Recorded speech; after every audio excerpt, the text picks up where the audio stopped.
Alright, welcome back. This video is going to be really towards new players picking up Mortal Online 2. If you're a veteran, this probably won't be the video for you. However, if you do stick around, please post any corrections or any mistakes that I make in the comments below. Make sure you timestamp it and let us know what that is so that new players get the best info possible. Before we jump into this Haven guide, I just want to touch on a few pieces of information or some tools that you could use to kind of better your experience here in Mortal. I have a video that I'll post in here and a few other links in the description. Please check them all out as they're all going to be quite informative.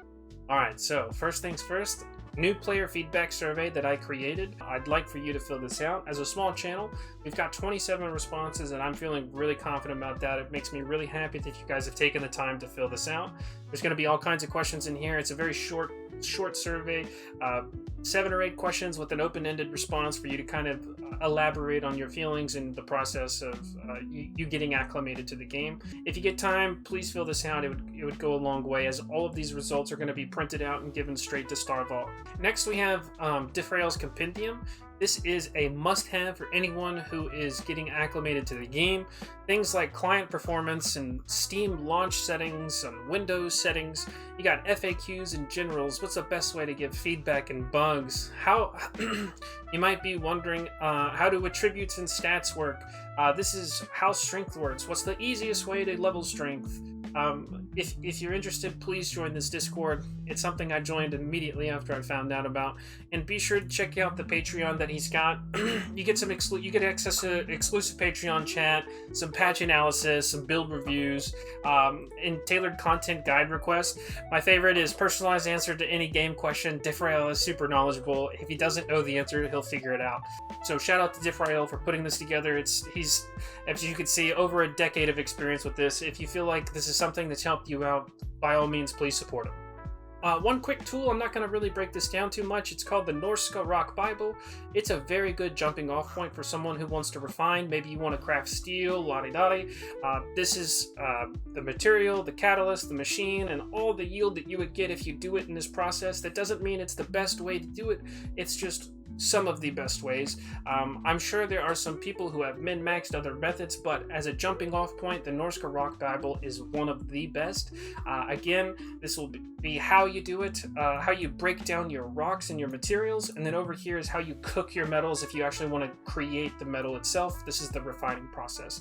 This link will also be in the description. Just look for a Norse Rock Bible. It's an Excel spreadsheet. So last but not least, we have the Mortal Data website. This website is incredible if you'd like theory crafting. You can kind of sit here and slide around and figure out what good age, what good height, what good weight, how you could build your character. Oh, I can't be that tall because it won't let me. Oh, there we go, I can only be max this, max that. It'll help you figure out and plan ahead your skills, your primaries, your secondaries. So this is a great website. I have a video that kind of goes over all of these tools to begin with, and I'll put a link to that too if you like watching. It's a pretty lengthy video, but again, it's a very thorough video that could possibly bring you a little bit of less grief trying to learn some of these mechanics.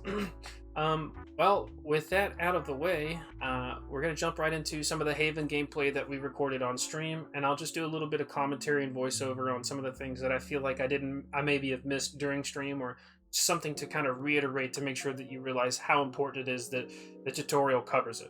Hey, I need a name. I like Goose Fraba. I do like it. This is kind of actually a little bit important. Your name is extremely important. Your name cannot be changed. If you choose an offensive name, the GMs reserve the right to change it. Typically, it's something like rename policy, DT or something. Also, the only way to actually really get it done is to delete your character. This is not going to be a fun experience. And then just a little tip, people will remember you. The community's not massive. It's an MMO, but people will remember the way you talk and treat others. So just remember, every interaction, a lot of people record in this game. The VoIP in this game is recorded. The GMs can mute you if you behave unfortunately. So just P's and Q's, be on them. Alright, so welcome to Haven. You're currently on Haven, the tutorial island. Here, you'll have access to combat, crafting. Should be a space right there and right there. Come on, let's get MLA format. Mount and a task tutorial. To begin the combat tutorial, travel towards the sword and shield icon found on your compass. WSD to move, Shift to sprint, M to rewatch, and open the maps. I'm gonna have to adjust this keybind. Okay. Left mouse button, hit the homie 3 times. 1, 2, and 3. Okay, so clicking to attack is fast, but deals very low damage. In order to deal real damage, you will need to charge your attack by holding down the left mouse button and releasing it after the circle in the middle has been filled.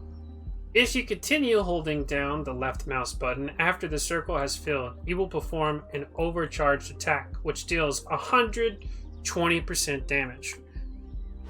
Okay, now, something that's not covered in this though, is if you hold it past it, you don't do 120% damage, you start to lose that damage. So we got 13 damage from the head, but if we do it right at the blink, 18 in torso. Even torso takes more because of the charge. Good tooltip. 16. And then again, we'll do a heavy blink. Boom, 22. You can perform 4 types of attacks while in melee combat. Left, right, and overhead attacks deal slashing and blunt damage, while stab attacks deal pierce damage. To change your attack direction, move mouse left, right, up, or down before holding. Do a stab, a right, do a left, an overhead.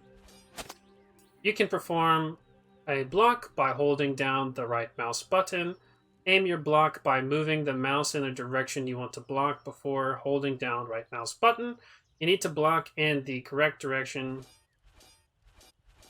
Okay. Now that you have learned to attack and block from different directions, it's time to put your knowledge into practice by sparring with the combat tutor. Is adding feints. So you can feint for full damage, but there's like a feint window. Something that's not discussed in here. Now, another thing. Here, this is what I mean. If you do too many feints, you get no damage. 4 damage. So there's certain weapons you can only get like certain amount of feints. That there is 2 feints. Right, left, boom. Instead of just right, left. I get the same damage, but slower weapons you can't get that many in. So something to know. Okay, a very important part of combat is the ability to parry and do counterattacks. To parry an attack, you need to block in the correct direction before the attack hits you. You will know that you have performed a successful parry when you see sparks come off your weapon. Parries reduce almost all incoming damage. After a parry, you can strike with a counterattack, which is a quick attack that we first did. Counterattacks are much faster than normal attacks and do not need to be charged and deal massive amounts of damage. One thing that they don't say is you have that same parry window or the feint window that you do that I described earlier. You have a certain amount of time where you can actually throw a feint in with your parries, your counterattack. Many ways to regain health. You can use potions, magic, and bandages. But the most common way is to rest. Boom. I put it on Alt 4. It's just where I've always put it. I enjoy it. Now it's time for some real combat. The best way to deal with the undead is to parry and then counter their attacks. Try not to move around too much while fighting them. It will be easier to read their attacks if they're still. A lot of people, I'll see them, they keep moving backwards. But all you have to do is look down. And you can stand still against like taller enemies. That's all you need to do. You don't have to keep kiting. It's time to put your new skills and make some money. When something dies, they will drop a loot bag to the ground. To open the loot bag, hold E while targeting it. Once the loot bag window comes up, right-clicking the item in it will move the item to your inventory. You can open your inventory by pressing I. So hold R on the window, buy something. Okay, we're gonna buy a spear. Start using your new item, you need to first equip it, press tab, open the character window, and inventory by pressing tab. I already just read that. These animals' materials can be sold and traded vendors. Absolutely. Absolutely. Buy yourself some arrows. Yes, sir. Before you go hunting, you need to learn the basics of archery. With your new bow, the ranger has set up a small training field. Yes, sir. Take out your bow by pressing X. We've done this. Then left click and hold to draw the bow. The longer you hold, the further the arrow will travel and the stronger your shot will be. Release the button when the circle is full and the reticle is over your target. Arrows will fall down after, there's gravity. Draw your bow will consume stamina. Bink. Bonk. And boom. Okay, find the herd nearby. Let's go kill some springboks, it says. Aim at the springbok closest to you and hold down the left click until your bow is fully drawn to deal max damage. Once the springbok is dead, loot the carcass and bring it back to the thing. Holy shit. Alright, use a butcher table instead of the skinning knife, and in the wild will yield more resources from the carcass, but requires you to haul the carcass to the table. This is kind of where they kind of should have put, like, maybe a bag to give you, like, 100 kilos or something. Just like one stack. I know they don't want people getting too comfortable in Haven, but, I mean, this is telling, you know what I mean? It'd be nice to just introduce horse bags. Hold E on the butcher table, then right-click the springbok carcass on the table. Yep. Throw it in here, and hold until it fills. The usable parts of the animal you butchered are now in your backpack. To cook the meat, hold E on the cooking station, then right-click. To start cooking, left-click on the button. As your skills increase, so will the... They should put this in bold right here. As your skills increase, so will the quality of your dishes, as well as the number of ingredients that you can use. Now this part, that should be in bold. Eating food will replenish your health and stamina and mana reserves. When you lose health from taking damage, an amount equal to the health you lost will be taken from your health reserves. If your reserves get too low, your maximum health, stamina, or mana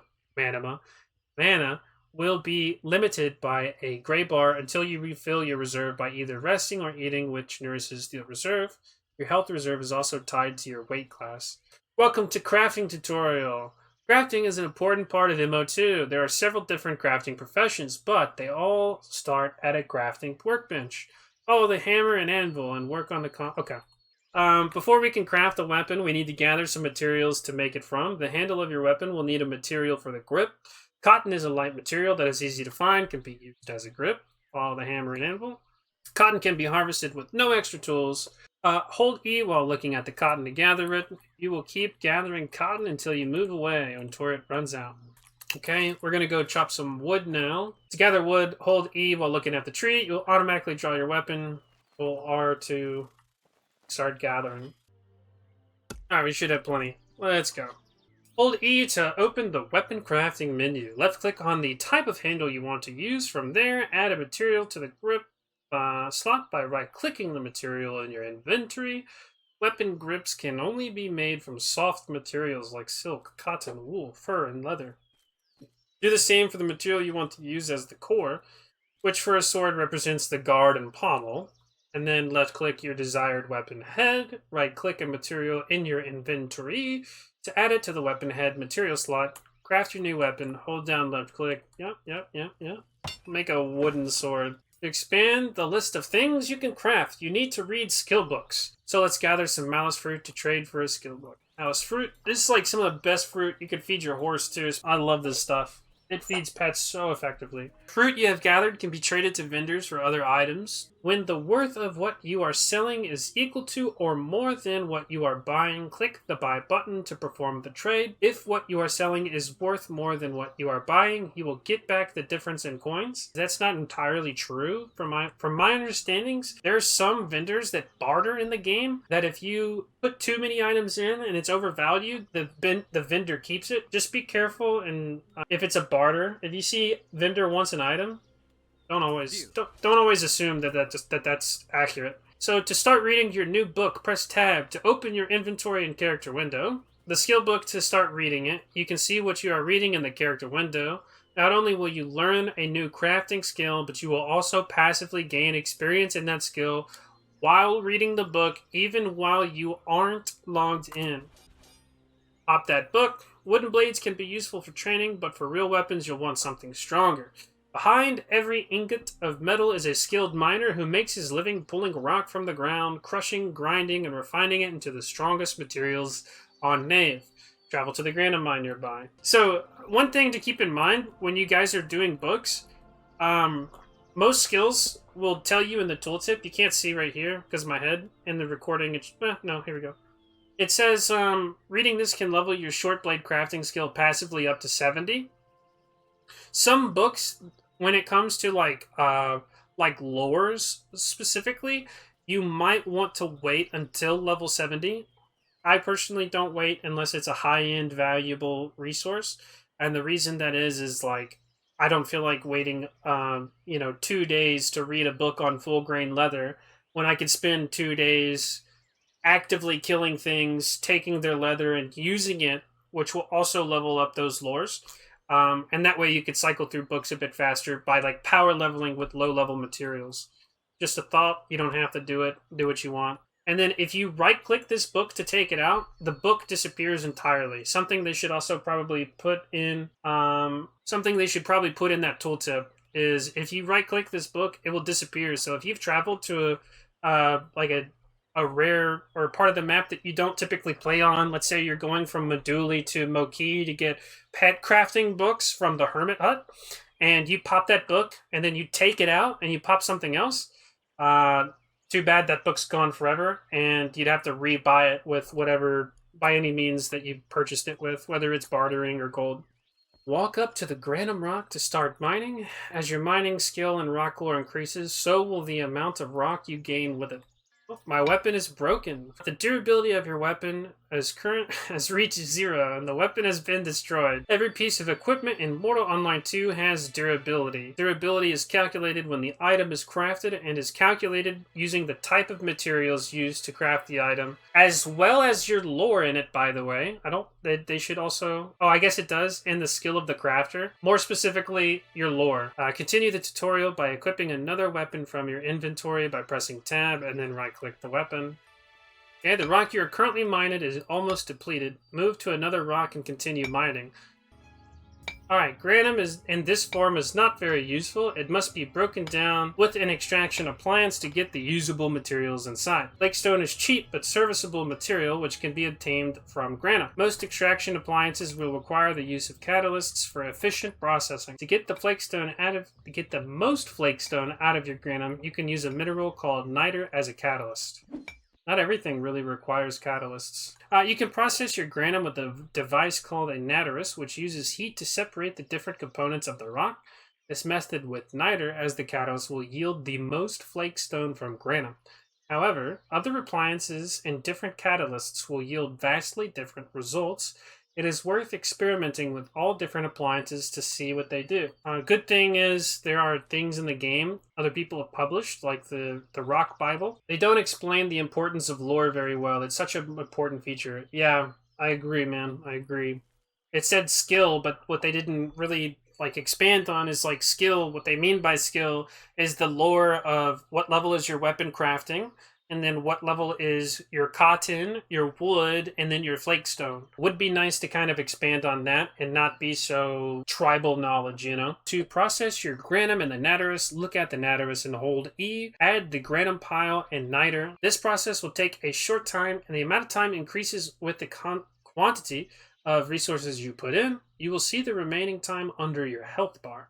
If you move away, the extracted materials will drop on the ground when the timer runs out. Put it all the way in. The amount of flakestone you got from the extraction is fairly small. It is, however, enough to make a shield frame. To make a shield, you also need to gather some wood for the core and cotton for the coating of the shield. So gather enough of the training wood and cotton to make a shield. We can do that. I'm glad they don't make me go farm shit again. You have all the materials you need to craft your shield. Shields are equipped in the left hand, so you can hold a one-handed weapon in your right hand.